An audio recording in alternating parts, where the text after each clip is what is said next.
আসসালামু আলাইকুম ওয়া রাহমাতুল্লাহি ওয়া বারাকাতুহু।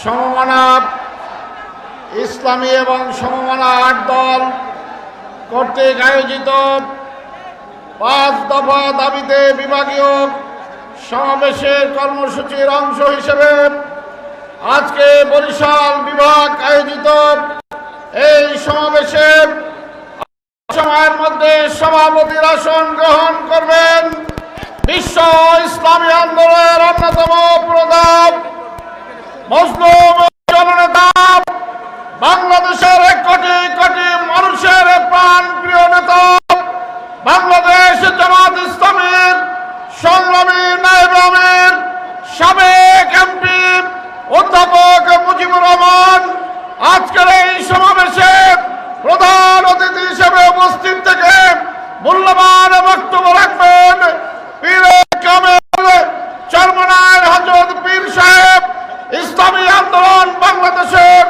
সংগ্রামী আমির জনাব মুফতি সৈয়দ রেজাউল করিম। জাতীয় নেতৃবৃন্দ উপস্থিত থাকবেন। উপস্থিত আছেন জেলা মহানগরীর বিভিন্ন পর্যায়ের নেতৃবৃন্দ, সংগ্রামী বরিশালবাসী।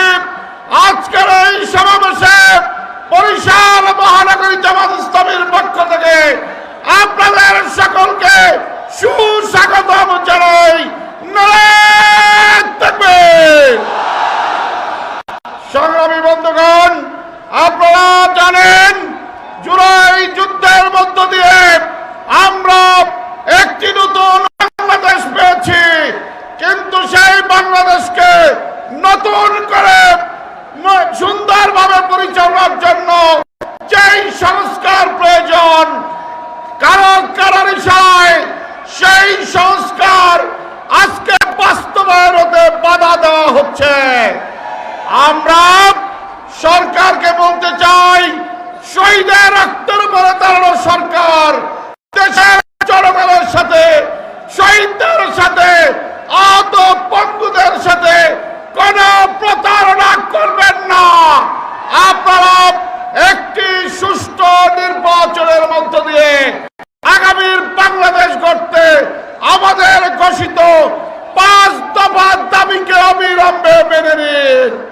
জুলাই সনদের আইনি ভিত্তি ছাড়া নির্বাচন হলে সেই নির্বাচন কোনো অর্থবহ নির্বাচন হবে না। আগামী দিনের এই আন্দোলন সংগ্রামে বরিশালবাসী তার ঐতিহ্য অনুযায়ী ভূমিকা রাখবে, সেই প্রত্যয় ব্যক্ত করে আজকের আমি আমার কথা এখানে শেষ করছি। আমা তৌফিক ইল্লা বিল্লাহ। আসসালামু আলাইকুম ওয়া রাহমাতুল্লাহি ওয়া বারাকাতুহু।